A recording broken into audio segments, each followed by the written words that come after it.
Welcome to Samba Samba. Enjoy the video. You start by preparing both the link and a short explanation so people know why to click. Copy the exact URL to your clipboard, and then write 1 or 2 concise sentences that explain value or relevance. Once done, confirm the platform allows external links and whether anchors, markdown, or plain text are required.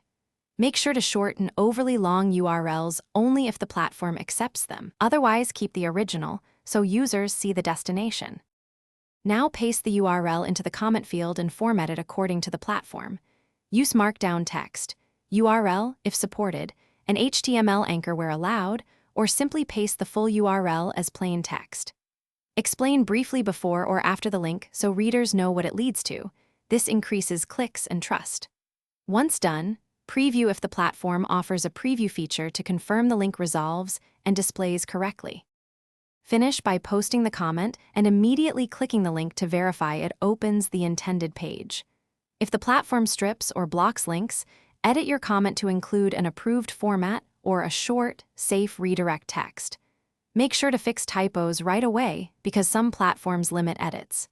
If the link still fails, use an allowed alternative such as the platform's attachment option or reference a searchable title users can find without a direct URL. Thanks for watching. Consider subscribing if we helped you.